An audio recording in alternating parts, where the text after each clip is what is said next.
Abakwa TV, the people's choice.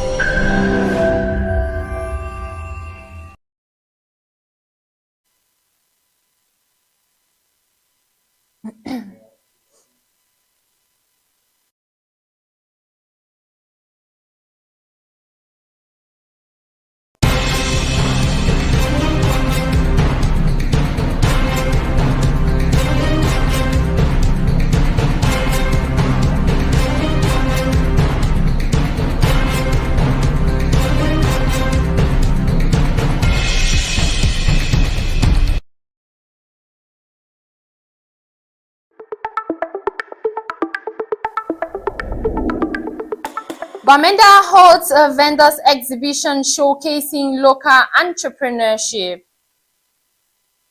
Transporters block Gaundere Menganga Highway after gendarme assaults a driver. These and more in this edition of the news. It is 7 p.m. in Bawok Village, a locality in the Northwest Region, Mezam Division, and it is 7 p.m. in the Abakwa TV studios. Good evening, ladies and gentlemen, and thanks for joining us on yet another edition of the newscast on Abakwa Television. For presentation, I am Gashi Sharon. We begin the news with the much-anticipated vendors exhibition officially opened today at Ayaba Hotel in Bamenda, Northwest Region, drawing a large gathering of entrepreneurs from across the city. The event is intended to run from the 4th to the 6th of December 2025. Took off today with massive exhibitions from over 75 business owners around the city of Bamenda. Schneider William was present and compiled this for the report. The event aimed at promoting local businesses and fostering networking opportunities brought together vendors from diverse sectors including fashion, food, crafts, and technology. The exhibition began with participants from sectors such as food, fashion, and technology displaying their goods, while visitors had the opportunity to tour various stalls, observe innovative products, engage directly with the vendors, and explore innovative offerings. And at the Bamenda Vendors Exhibition, we have the Yellow Family, which is MTN. We are here to brand and to showcase the products that we have available. Currently, with what I'm holding, we have the MTN Unlimited box, and it is a device that is available for every person here in Bamenda and nationwide. Organizers said the exhibition provides a platform for small and medium-sized business owners to showcase their products, exchange ideas, and attract potential clients and investors, calling out for potential sponsors to support the brilliant ideas of the entrepreneurs in the Northwest region. Everybody in Bamenda to turn out, anybody that like to see people to grow, anybody that is passionate to support business people to come support them, show them love, and maybe in one way or the other try to sponsor. Okay, here we have awards like the best vendor of the year. We have the best display stand, the best marketing. We are trying to encourage all the vendors. So if there's anybody that can want to support people like that, we are open. For instance, the best vendor of the year was paid by one of my friends. One of my friends opts to give the best vendor of the year 100,000. So maybe if this news is going out, there are a lot of people that are passionate to support people. Maybe they can do something. Participants expressed excitement about the event, describing it as a one-of-a-kind in Bamenda and declaring total support for the initiative. I think in the events we have been to in Bamenda, I think we can say this is still the first event of this nature, of this kind, still the first of its kind. So we are very happy something like this come also to our own hometown, Bamenda. So as the Yellow family, we'll always be behind them. So we are proud to be part of or to be partners with this type of activity. Mr. Boudouin also expressed some of the challenges they faced in the organization, especially the constraint of limited space, which did not permit all the vendors vying for exposure to be able to display their goods, while declaring his intentions for a bigger festival in time to come. Looking at this, I will not say it's a dream come true actually, because we the organizers, we are aiming something bigger than this for Bamenda. So I'm letting you know that this is just small of what Bamenda is here to experience as an exhibition.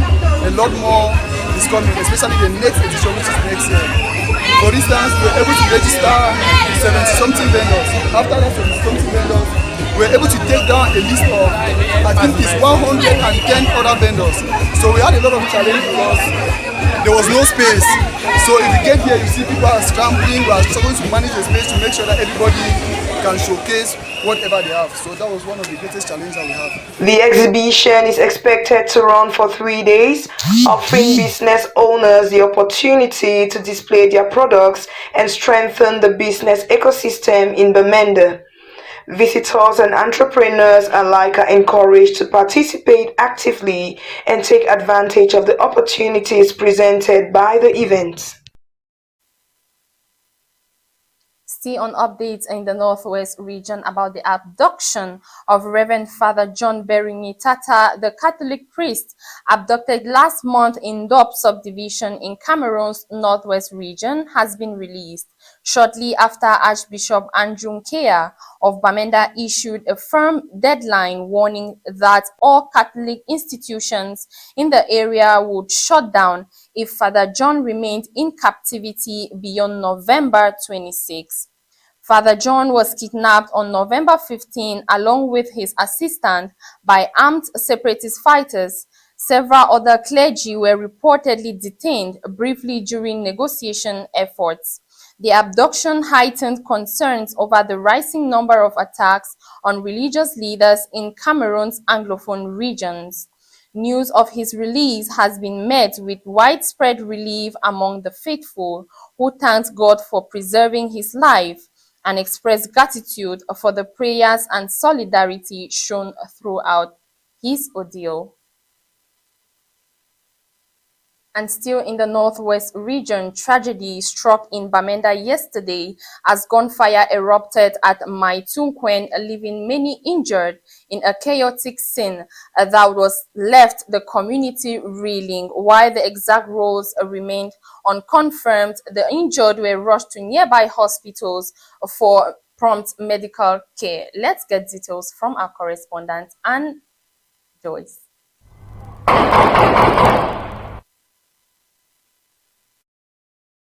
A panic erupted in Kwen Bamenda on December 3, 2025, after 3 people were kidnapped in broad daylight by heavily armed men who fired gunshots in the air while fleeing.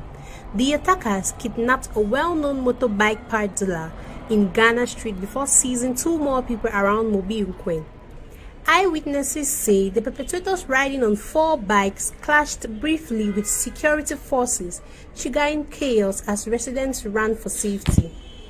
These gunmen sent the attendees of a burial taking place nearby scrambling for safety, with many hiding in nearby farms for cover. The injured were rushed to a nearby hospital for quick medical attention. Residents say the situation is particularly alarming because the Ghana Street dealer's wife had only recently been released from a previous adoption after a ransom was reportedly paid. As of now, there is no report of any death.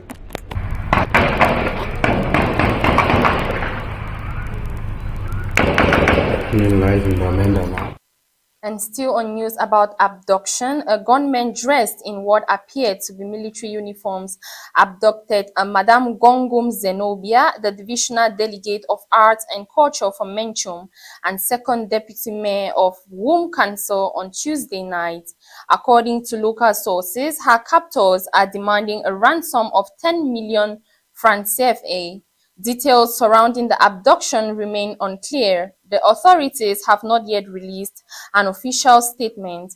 The incident has generated widespread concern among residents and colleagues who are calling for her immediate and safe release as investigations unfold, while it remains difficult to determine which group is responsible. for the delegate's abduction. We hope she is safe. And let's take you over to the southwest.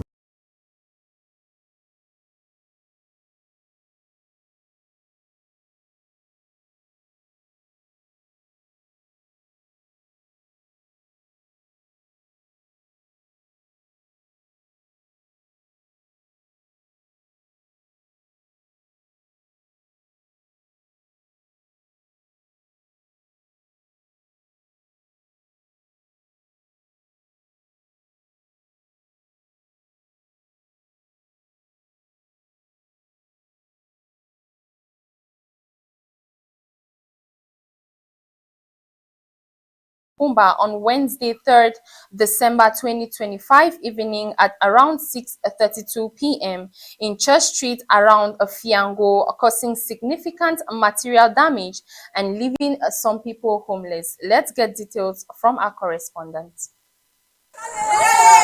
According to local accounts, the blaze was triggered by an electrical surge after electricity returned with unusually high voltage, causing significant damage to several homes. The house most affected by the fire sustained extensive destruction, with an entire 4-room apartment along with its kitchen and toilet completely burned. Neighboring homes were also impacted, though not as severely as the primary residence. The house owners, identified as Agent Rene, on his way to Bamenda that evening, receiving the shocking call from friends informing him that a fire had broke out in his house at Church Street, Fiango, Kumba.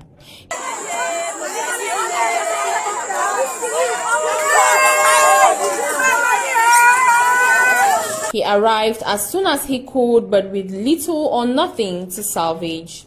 His entire 4-room house was completely burnt down, including all his belongings, documents, household items, and personal properties, leaving him stranded. No information on casualties has yet been provided, and residents are calling for urgent intervention from electricity authorities to prevent similar incidents in the area. Political capital of the country, where at least 2 people were killed early this Thursday, November 4th, 2025 morning in a violent traffic collision involving a school bus aimed at picking up children from school and a city service vehicle in the Nyom neighborhood of Yaoundé, an incident that sparked panic and mourning in the neighborhood. Staff Lady Schneider Williams took interest in the story and compiled this for the report. The crash occurred around 7 a.m. just as school activities and urban transport were picking up. Preliminary accounts indicate that the impact was extremely severe, leaving 2 victims dead at the scene before emergency crews could intervene. Their bodies were later transported to the mortuary for identification and further medical legal procedures. Witnesses described a chaotic scene with the front sections of both vehicles heavily damaged and debris scattered across the roadway. Several passengers aboard the school bus reportedly suffered minor injuries and were taken to nearby health centers for observation. The exact cause of the collision remains unclear. However, residents say the stretch of road where the incident occurred is known for frequent speeding and reduced visibility during early morning hours. The investigation from the police and road safety units have cordoned off the area as they gather evidence, including the statements from survivors and eyewitnesses. The incident has once again raised concerns about road safety in Yaoundé, where a rise in fatal accidents has prompted calls for stricter enforcement of traffic regulations and improved driver training. Local authorities are expected to release more details as the investigations progress. Parents, commuters, and community members have expressed shock and grief over the tragedy, urging swift action to prevent similar incidents in the future.